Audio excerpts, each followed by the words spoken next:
Igen, nagy szeretettel üdvözlök mindenkit. Ezelőtt 4 évvel, úgy amikor volt a kampány, akkor kijelentettem azt, hogy Kovászna város a szívemhez nő. Ma kijelentem azt, hogy nem csak a város, hanem az emberek is a szívemhez nőnek. Köszönöm szépen!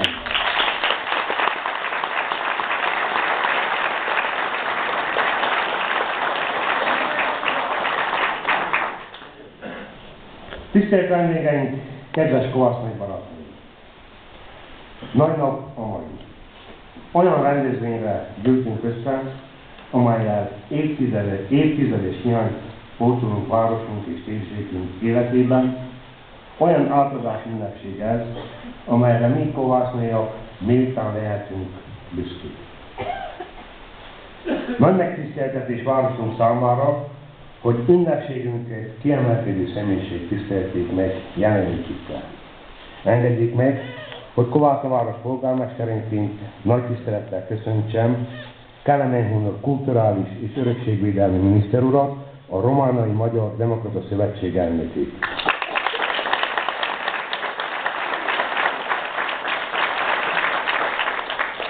Tisztelettel üdvözlöm Tamás Sándor urat, Kovászna megye tanácsának elnökét,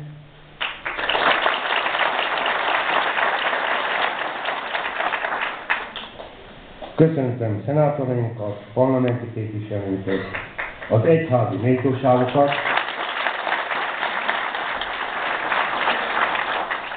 az itt megjelent polgármester, alpolgármester urakat.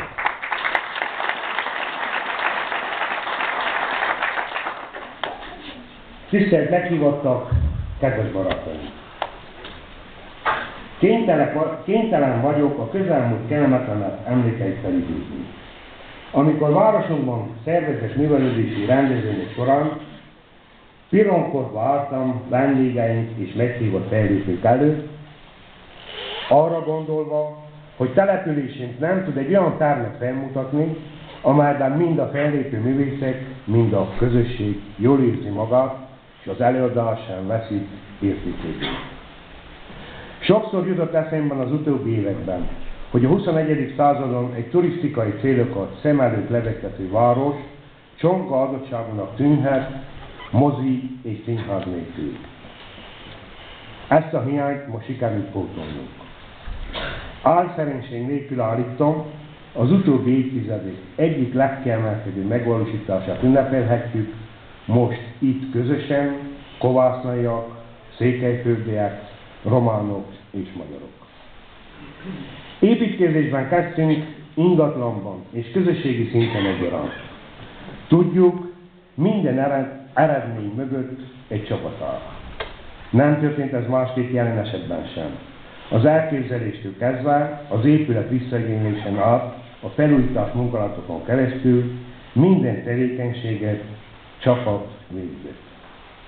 Engedjék meg, hogy név szerint is külön köszönetemet fejezzem ki Markó Béla úrnak, kormányunk miniszterelnök helyettesének, valamint Kelemen Hunor kulturális és örökségvédelmi miniszter úrnak, aki közbejárás nélkül ma nem gyűjtünk volna össze erre a fontos eseményre.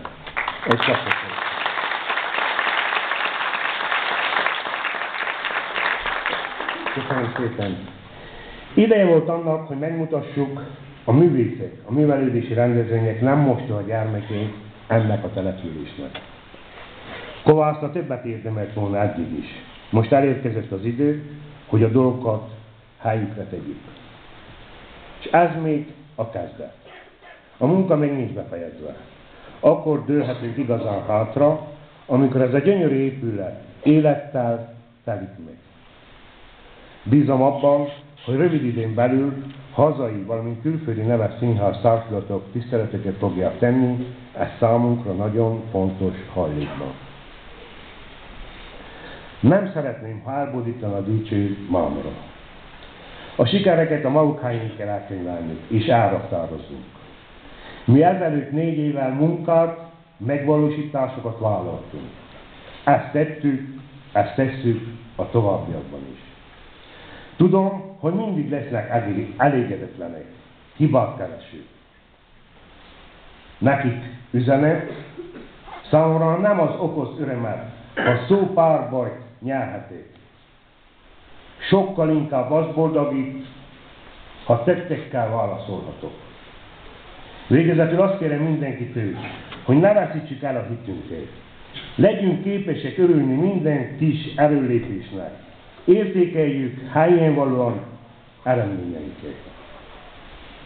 Nem emberekre legyünk büszkék ilyenkor, hanem a település fejlődésére.